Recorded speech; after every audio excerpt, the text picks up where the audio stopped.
What's up, everybody? I'm Tom Bilyeu, co-founder and host of Impact Theory, and I am here today with Bob Hurley, legendary surfboard shaper and founder of the global juggernaut Hurley Clothing.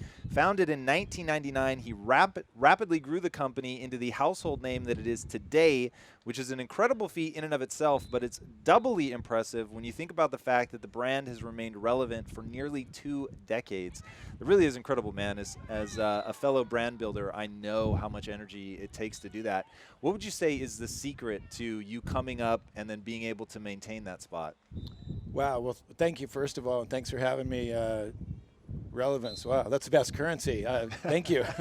Makes my heart go pitter pat. I think, when we started the brand in '99, we really listened to our target audience, which was, between a 16 and 22-year-old young person, and we really disregarded all convention. We disregarded the marketplace standards and status quo, and we purely followed their wishes and dreams, and we heard what they said, but we even took the brand to another place style-wise and with them in mind only. And that's how we started, and that's why it was successful. And then over the years, we've had our ups and downs on that. As you grow a brand, you tend to forget how you started sometimes. And you need to remind yourself when you get your butt kicked. And we just keep doing that, and here we are today. I love that. I love that you said disregard.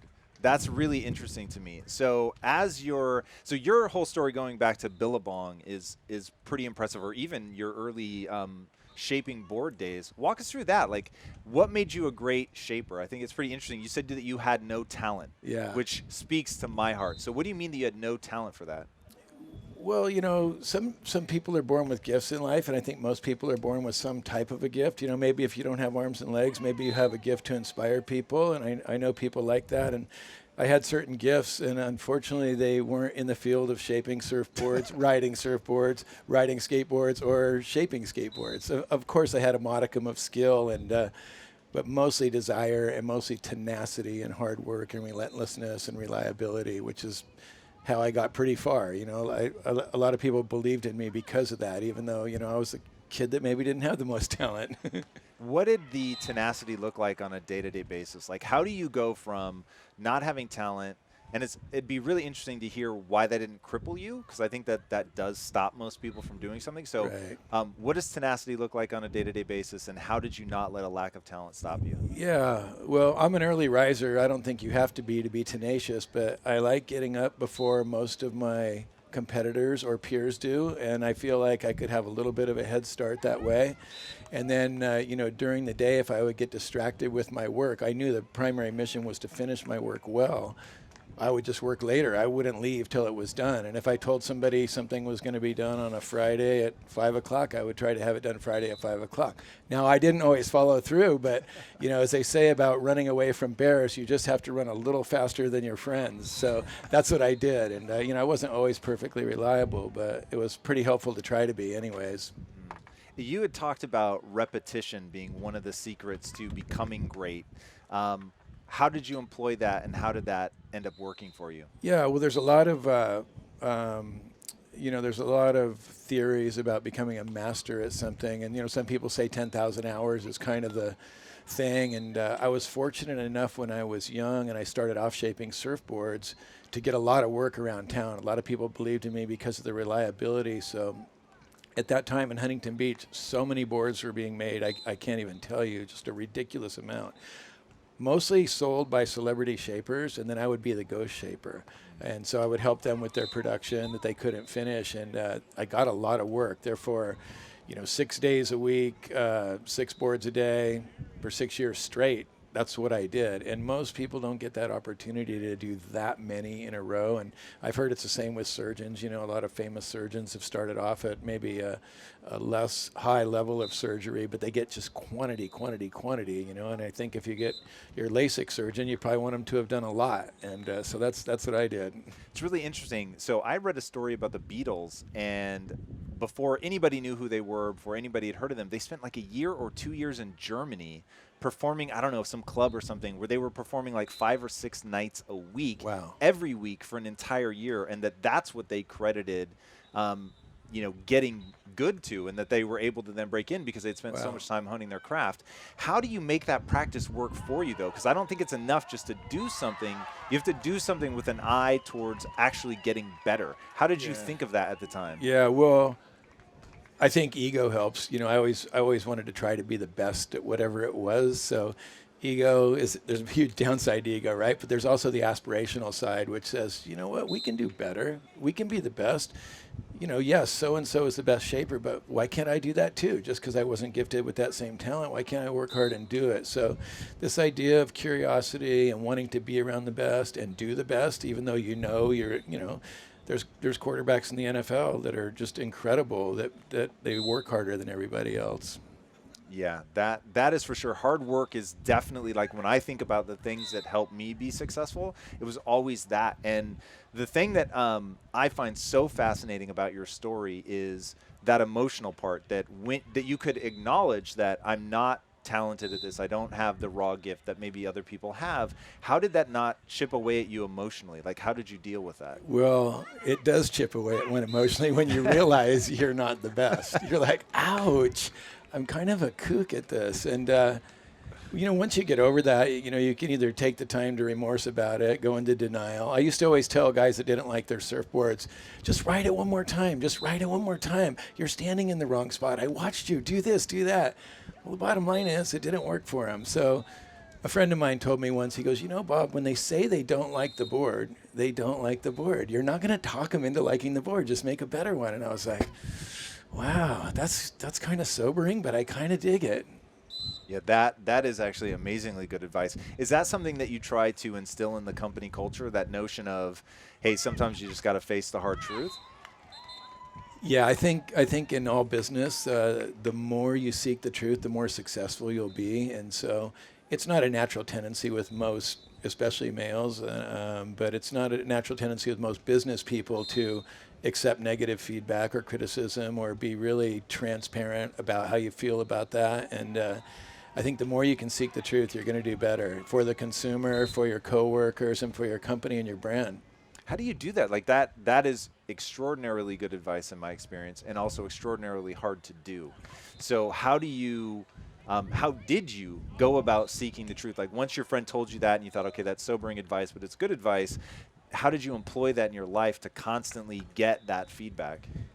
Slowly, honestly. I've been doing this so long, and I'm not a quick learner at most things. And so just over the years, you learn it the hard way mostly, whether it's through a customer or a coworker or about your attitude about yourself. And then when you have to make hard decisions, you've got a company and a brand, you have to detach yourself and say, what would the consumer like best to happen here? And if you have the courage to pursue that and pursue the truth of like what you're trying to make, who you want to get it, and what that situation's like, you then have the ability to get the strength to reorganize the company, to seek other methods, to adopt the internet. I mean, I'm in an industry which is surprisingly slow to change. And as recently as 8 years ago, you had groups of people in the industry saying, this whole internet thing, like, we got to boycott it. And I mean, just ridiculousness. Like, so just accept what's going on and try to adapt and try to survive. And that's what we try to do. We don't always do it for sure, but just accept what's there. We didn't make the internet. We didn't make people buying online, but it's there. We didn't make computers for boards, but we like them. But people are really slow to change in my field anyways, and we try not to resist. I love that notion. You've said that you've watched people, like, in these 10-year tranches just become irrelevant really fast. You said it doesn't have anything to do with age. It's really about mindset. Walk me through that. Why is that true, and how have you avoided it? Yeah. Well, I don't know why it's true or if it's true, but relevance is relevance is a quest every day, I believe, for a brand and for a person at a brand, and maybe just in life in general. When you grow up, when you're little, the grown-ups seem smart till you're about 12 or 13. Then they don't seem so smart. They seem kind of grouchy. And then by the time you're 16 to 18, you think all the world's problems are so easy to solve. And then all of a sudden you become an adult, and then you start falling into the trap of negativity, hanging on to the past. Everything's complicated. You don't understand, son. And so I think just trying to get back to sort of a youthful curiosity and a pure pursuit of the truth. And, we're not great at it for sure, but I think if you want your brand to stay relevant, I think you just have to keep saying, what's the new truth today? What's the new reality? Whatever I used to think 5 years ago may or may not stand up to that test. Tell me about the first time that you met Rabbit. I think this is a really revelatory story that has certainly echoed through your brand, and I'm going to guess echoed through the way that you reinvent yourself all the time. When you invited him out to join the crew out in the sort of protected parts of the surf. Yeah, well, you're good at this. That's a good segue to the story. Yeah, very well done. Back in the day, in the late 70s, surfing was a very tribal, protective culture. And down, a mile up from here at Huntington Pier, there was a very strong crew of people. And you didn't just come from out of town and paddle out there and surf. You sort of had to work your way in or be invited. And especially when the waves are good, people would just get sent in sometimes. It was kind of gross, really. But it was a tribal hierarchy, and we've evolved a bit since then. So I was a small part of that on the fringes. And I saw this world champion surfer in town who was everybody's idol, and he was just messing around with the kids in the shore break. And I arrogantly or, presumptuously thought, well, he'd probably like to come out and hang with us cool guys, and he probably feels a little scared being from out of town. And so I went in with my big head and small mind and said, hey, buddy, you're cool. We've been talking. We heard you're in town. Come out here and surf with us, man. Be part of the gang. And he's like, oh, buddy, that is so kind of you. What I'm going to do, though, I'm going to hang in here with the kids for a while. Maybe I'll join you guys later, which he never planned on. He said, I'm going to hang in here with the kids because they are the future. That's where my energy and inspiration comes from. And it took me, I think it might have took me a couple weeks to process that, just sitting in my house one day going, wait, did he just tell me that's a cooler way to do things, to hang out with kids and to really listen to them? And yeah, I think he did. That was a big lesson for me. And it really, again, it took a long time to implement that, but it really changed my thinking permanently, for sure. Yeah, one thing that I find so intriguing about the way that you think is to have a company and the kind of success that you've had. And maybe people don't understand how successful you were before you launched Hurley, and that you helped build Billabong into a roughly $100 million endeavor before you struck out on your own. To have the kind of humility to say, we're going to listen to the kids and we're going to serve them and put them first, which not a lot of adults can do. How did you come to that? Was that a humility thing or something else? Well, that's an interesting question. I'm not sure I know the answer, but I'll ramble a little. Humility is sort of the opposite of pride, I think, kind of close anyways. And, when I was a young man, I was extremely prideful with a very large ego and very cocky. And I think as I got less skilled at the things I was gifted with and had to become more skilled at the things I had no gift with, I started to understand the idea of humility. And I'm sort of glad I wasn't good at shaping surfboards initially, and I had to learn because that taught me to serve the consumer. And humility, I still work on that daily, but I think it comes from having a really large ego, ironically. Tell me more about that, because I've heard you say that. Listening to you is so interesting because you scream humility. You don't put on airs. You just seem really approachable, really down to earth, always willing to listen. But yet you talk about how you actually have a really big ego. So what is your ego based on? Because it does not read as the typical ego. Well, my ego is really, I guess, I'm well aware of my faults, but my ego is that I want to be at the top of whatever game I'm playing in, and I want to be around people at the top of their game. And I've got plenty of time for people on their way up that want to get there, but where I kind of draw the line and lose interest is when people don't want to make progress, including myself. And so I'm looking for human potential, and I want to be, we're part of Nike. I love being part of Nike. It's one of the best companies and brands in the world. And when I was playing baseball, I would have wanted to be on the New York Yankees and be up seventh inning of the World Series. I just want to be at the top of a game, because life is so short. I don't want to be I don't want to try to be average. If I'm average at something, that's totally fine. I can accept it, but I want to try harder than that. And so I don't know if I'm very humble, but I'm really aspiring to be around phenomenal humans with magic, and I want to be at the top of the game as long as I'm on Earth. Not me at the top of the game, but around those at the top of the game.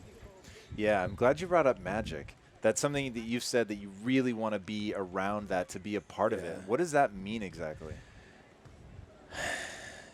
I guess magic could mean creating something original. You know, we're here at the P1440 event, and I was just watching Carrie Walsh play volleyball. That was magic to me, and man, I just feel like so lucky to watch that. You're really good at what you do. That feels magic to me, and you know, I want to be around top designers and surfers and creators and young people coming up that possess a certain viewpoint that has a lot of magic. And I can't really totally describe magic, but I think you know it when you see it or feel it. At least it's easy for me to spot. I don't know if that's normal. It feels normal to me. I can tell magic from miles away, and it's just so fun to be around because, I don't know, the world could be boring, right? If not for magic. No, I love that.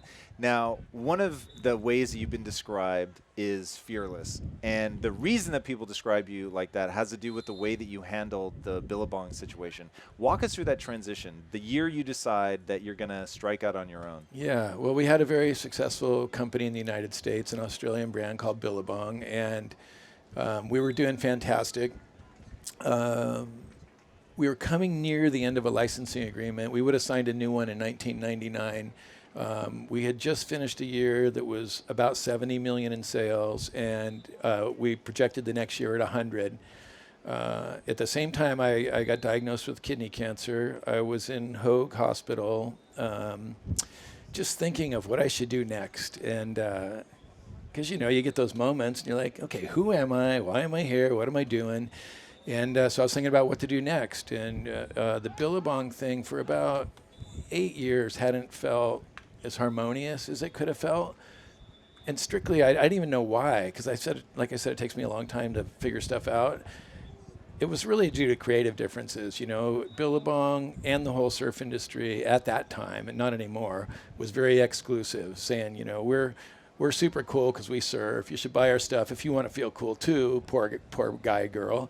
We don't make very good stuff, but if you want to feel cool, you should buy it from us. I didn't like that since the early 90s, that whole idea of like, wait, surfers aren't cooler than anyone else. That's kind of weird. So, you know, while I'm laying there in the hospital, Hoag Hospital, I'm making a list, pluses and minuses, Billabong or something else. And Billabong, amazing brand. It just seemed like the best thing to do is give it back. 'Cause the only reason I wanted to keep doing it, if I did, was to make money. And I just don't think that's a good way to live. I mean, it's fine for some people, but I think it's luxurious when you can do something you're really passionate about and make money. So that's what I wanted to do because I have really high aspirations. I want it all. I don't just want the cake. I want to eat it too. I don't know why people say that. Why would you even want a cake you can't eat? A very good question. And so you decide to launch your own thing. To sort of not turn your nose up at the you know, big dollars that Billabong represented, right, but to really take a risk on yourself. Now, in that time, would you say that that was fearlessness, or was it something else that was driving that? I feel like it was destiny. I think you kind of have to be sort of fearless to pursue your destiny, which is not going to be handed to you. No one's going to do you a favor or hand you anything, but I felt it was destiny. I felt it was God's will for my life. And a lot of people tried to make me feel fearful about it, for sure, because there's so many potential downsides. But the main ones that I focused on were, it felt like my destiny. It felt like something I had to do. And it felt sort of as easy as taking another step on the street. You know, it didn't seem like I was going to fall off a skyscraper or anything.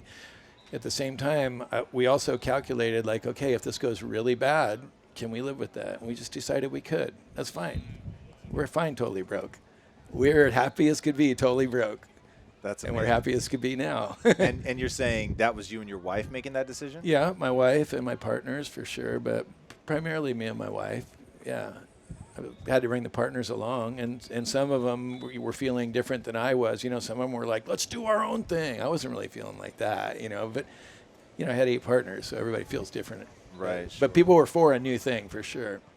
And when you guys stepped out to make that, like, how do you begin to build that back up? How do you start to create that momentum? Yeah, well, I don't know, I doubt that I could ever recreate something like that. We were in a unique situation. So it was Y2K. We did this in 98, 99-ish. Actually, we launched our brand 9999. And we had an existing 16-year business with customers, with know-how on how to manufacture product, design product. We had a sales force. We had internal designers. I didn't have to go recruit new people. I just had to get them to stay there, and how to fund that was interesting because salaries were very high at that time in the surf industry, maybe 3 times more than they are now. Couldn't afford it unless we did a lot of business. So I got each of the top employees to take a reduction in salary for a certain percentage of the business. So immediately I had 8 more people vested in the business that we didn't have vested in the business before. Right. So it's kind of unique. I want to go back to what you said about destiny. I think that's really interesting. So I know that a lot of people watching right now they're looking for that. They hunger for that, something where they know, like, I am meant to do this. Yes. What does that feel like? How do you identify it? How do you know? Yeah. Wow. Well, there's nothing like experience and time to find that out if you're seeking it out. If you waste a lot of time and don't seek it out, it's just going to take you longer. But I think you just know it when you know it. Like, I hear people say, how do I know when I'm in love? I think you just know it, but it's really nice to try to seek out, you can just seek out a normal career and you can just seek out more money, but I think a nicer pursuit, if you have the luxury to have water and air and a little bit of food, a nicer pursuit is to follow what you really love. And just keep knocking on doors and keep going through experience after experience after experience. Every kind of job you can get, I think, is good for you. Flip burgers, wait tables, park cars, like work at a hotel. Don't just get your degree and just wait for magic to happen, because it doesn't really. You just have to meet people and know people, and I don't know. That's what I think. But I think that's really interesting, but I want to go a little bit deeper. So I have a feeling that if you were flipping burgers, parking cars, you'd find a way to make it useful, either a learning experience or connections or something. What advice do you give to people that are in that part of their career? They're doing a job that maybe on the surface isn't an obvious thing to learn from or career path. How do you make the most out of that? Yeah, I've never been good at that, but you're right. I would. I've been at bad jobs and complained about them for sure. But then after a few of those, you start going, well, I'm here anyways. The complaining's only poisoning me. Why don't I try to make this amazing? Couldn't I be the best busboy in the world? Couldn't I make it fun for everyone I come in contact with? There's a DMV office by my house over here, and there's a guy. Everybody should go to the Costa Mesa DMV and see this guy that runs the place. You walk in and it's like he's doing Broadway, and I have so much respect for him. He's not just pushing papers around, mad at you. He's making it fun, and the whole place is lighting up. It's literally like a Broadway musical at Costa Mesa DMV, and I don't see why you can't do that with every job. I love that, man. I absolutely love that. Only good stuff happens out of that, right? He's probably meeting people all day, every day. They're like, we need you around. That's hilarious. I want to go back to cancer. Yeah. So for most people, that's just like that unimaginable. It shuts them down. Yes. Woe is me. Yes. Why is this happening? Yes. How did you? And I'm sure you went through some of that, but how did you not stay there? Like, how did this become this positive, transformative experience? Yeah, well, that's why I brought it up. I just started, so that was 20 years ago. I just started talking about it about 3 years ago because I just didn't want to be that guy. I didn't want to be a poster child for I beat cancer. Nothing wrong with that. It just wasn't me. But yeah, so, it kind of goes back to destiny. I thought, well, I've lived as good as I've could. I've had an amazing life. I have an amazing family. And, sometimes it's just your time to go. And I was like, that's fine. Wow. It's all cool. It's time to go. You can't give yourself the gift of life. You can't make yourself stay alive. You can either enjoy it or not enjoy it. I thoroughly enjoyed the cancer journey. I would never trade it for a million years. It was super fun. Why? That is such a shocking answer. With the people I met, certainly hearing the words, you have cancer, is terrifying. I don't care who you are. That's just terrifying. Poor doctor that has to tell it to you. But the doctors I met, the friends I met through it, the experiences I had through it, and I'm still here. So that made it a little easier to say I could have enjoyed it. So I don't mean to be flippant. It's definitely fatal and terminal in many cases. But yeah, I felt good about it. I was in the hospital going, well, I might kick the bucket. And I kind of even had a little smile on my face like that. Not really a smirk, just like, wow. Man, I never thought I would do half the stuff I already did in my life. And that was at 44 years old, So I felt like I was already like cheating the system in a way because I had such a great life. But then I heard this little voice say, oh, yeah, but you don't have a grandchild. And I was like, man, I'd like to see one before I go. And now I got so many. It's crazy. Just the things you think as a person, the downward spirals, forget about them. So how do you stay that positive in a moment like that? Like, how does that put a smile on your face? Is that just a natural reaction for you, or do you have like words that you tell yourself when something like that happens? Like, do you have a way of dealing with negativity in general? Absolutely. Yeah. I pray, I believe in God, and I believe he put me here. So, and in a moment like that, what actual prayer are you saying? Like, give me the strength to deal with this, or? No, I was saying like, wow, God, this has been a great journey, man. This is unreal. Thank you so much.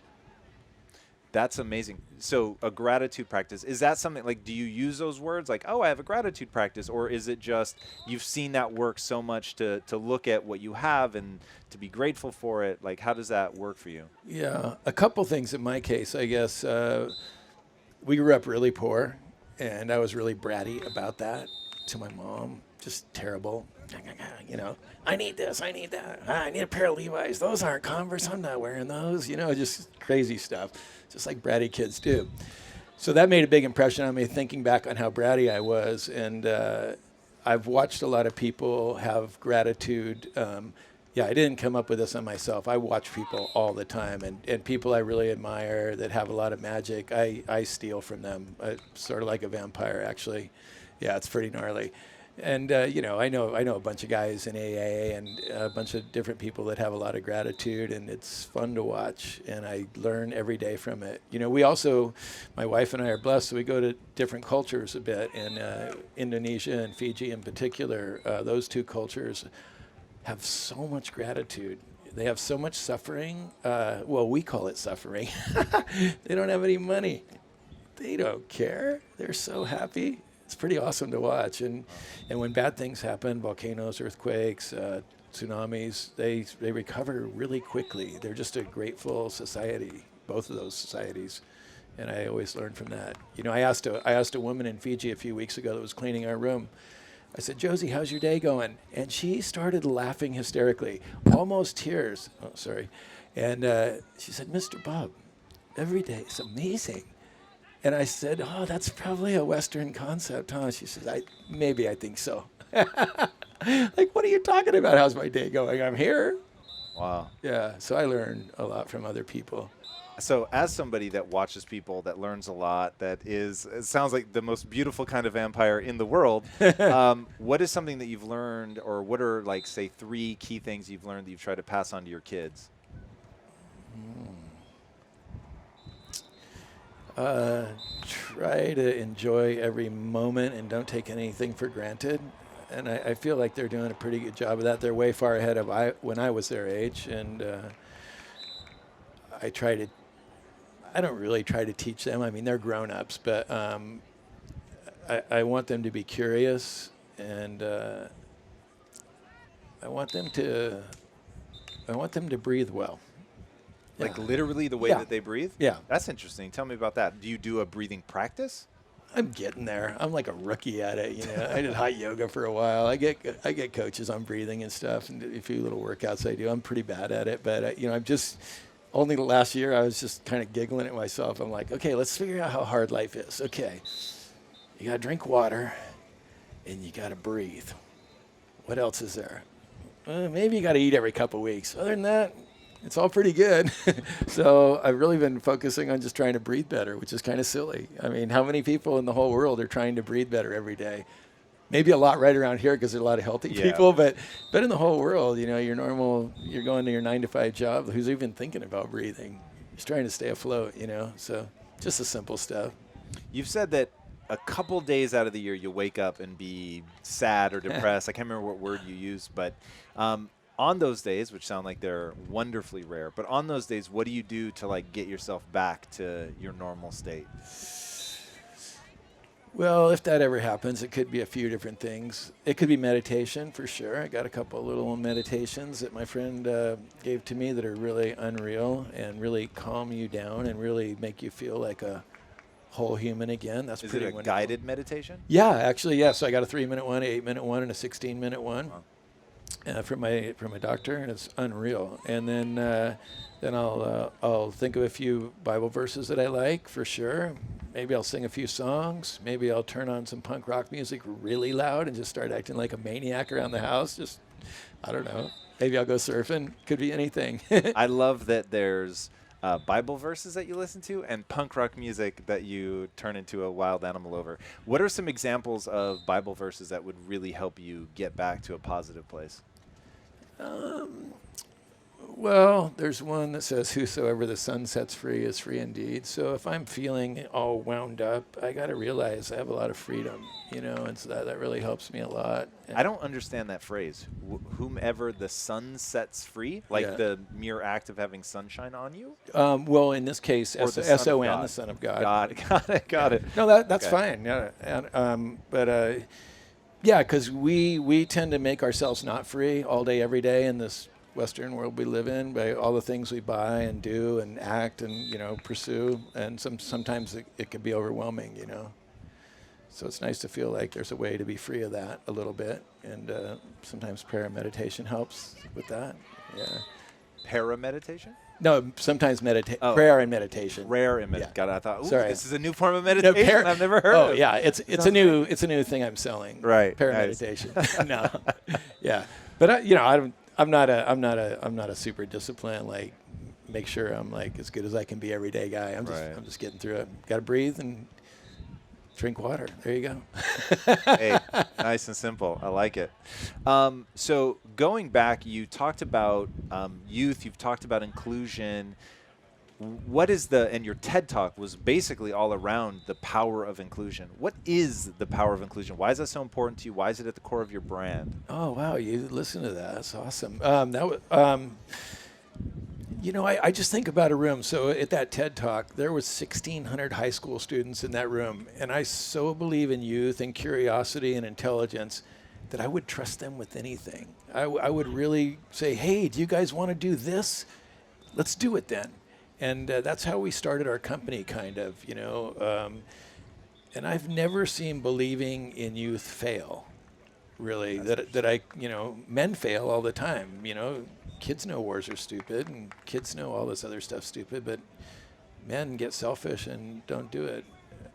I don't know. I just believe in kids a lot.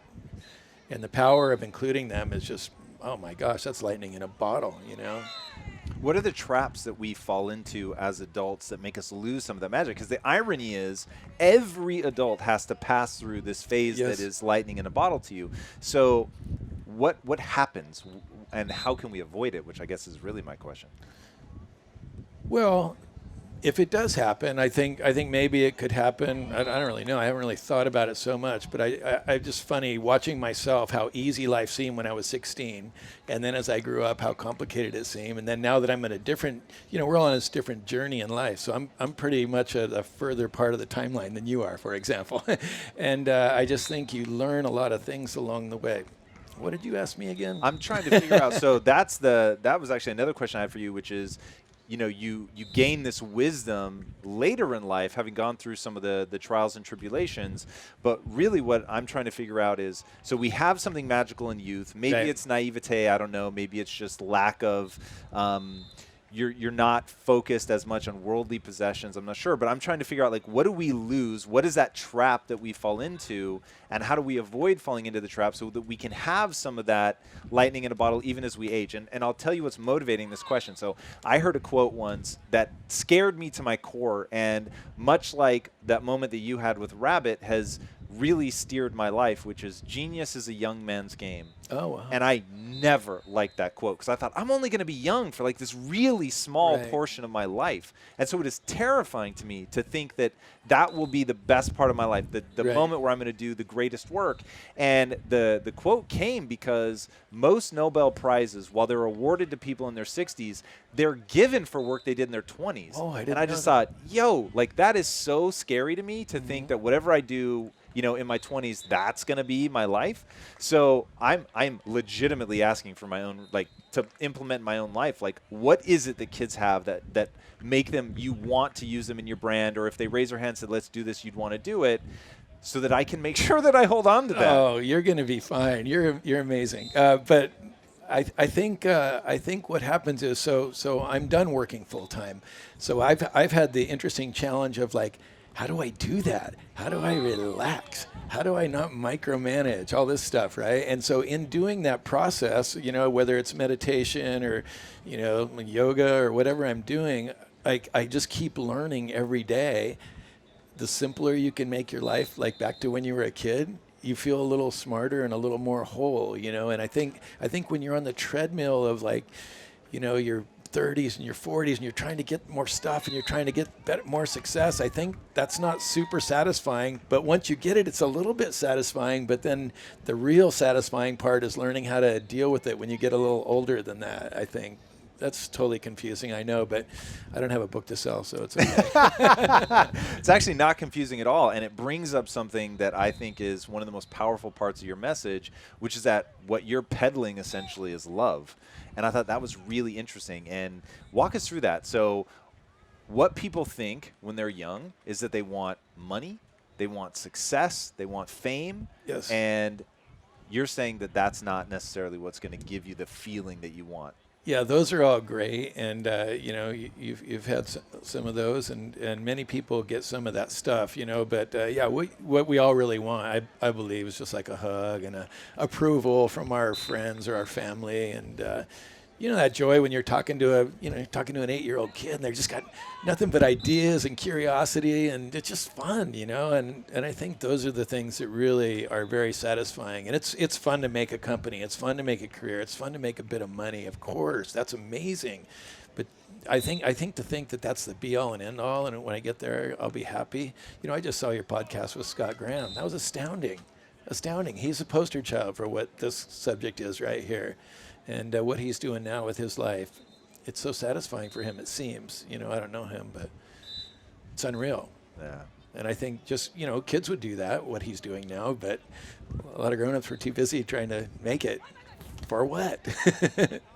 Yeah, that's interesting. And now thinking about that, thinking as somebody who's had the kind of success that people would just absolutely kill for in life, what are some of the takeaways that you've learned about, you know, one, what is powerful in that success? What's great about it? And then two, as you look back, you know, how do you feel that you balanced your time? Did you spend it well? Were you working too much? Like, what does that feel like now from the perspective that you have? Yeah. Well, I'll start with the first part. I've had the pleasure, as you have, for sure, talking to many world champion athletes in many different sports. And a very common thing, whether it's an individual sport or a team sport, is they have a pretty big letdown after they win their thing, the thing they've wanted their whole life. They win it, and they're like, "Is that it?" And this is super common. And I've never been a world champion, so I don't understand that. But it could be the same in business too. So I think having the stuff, figuring out what you want and why you want it is pretty good. And if that happens to be love and a hug, that's something you can get or give anywhere, you know. And it really makes you have a lot of freedom, I think. Rather than you go for that thing, you put your whole life into it, you get it, and you're like, that's all? That's it? Weird. Like Scott Graham, right? He was the top of his game.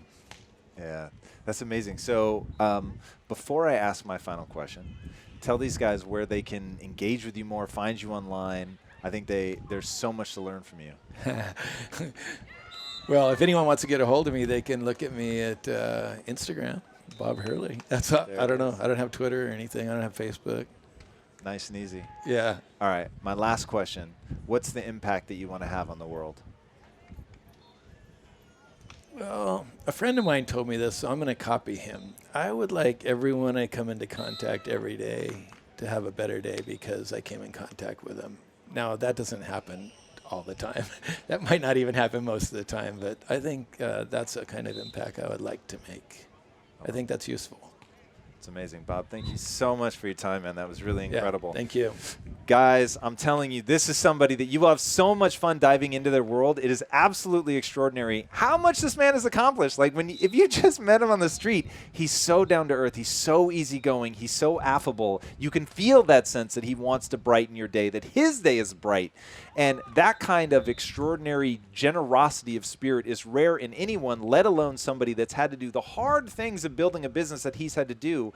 And so the way that he's able to bring those together, the tenacity that he showed, that is what his career is ultimately built on, the ability to self-soothe and get past his own limitations, to look at every person like a vampire, which I love, to see like what he can learn from them and take from them and make a part of his own world and really build and grow from that, it's just extraordinary. And normally something that you see in ultra competitive people who seem to lack that empathy, the fact that he has a deep empathy for others, the want to connect, the desire for a hug, to give a hug, and at the same time has accomplished extraordinary things, is really proof that you can have it all, that you can build something that matters, something that lasts, something that stays relevant for such an extraordinarily long time. And at the same time, there's deep humanity, there's massive connection, there's facing his own mortality and coming out the other side with a smile is just extraordinary. And I think that there's so much for all of us to learn. So I highly encourage you guys to dive into his world. I think that you will get a lot out of it. All right. If you haven't already subscribed to P1440, make sure you get after it. These guys are doing something that's really exceptional. It's really unique, really different from what other people are doing in this space. It is that same kind of thing that you see with Bob, where it's a mixture of the love for the community and wanting to do extraordinary things, but also wanting to be the best in the world. And that is why I've aligned myself with P1440. I hope you guys will do the same. You won't regret it. All right, guys. Until next time, my friends, be legendary. Take care.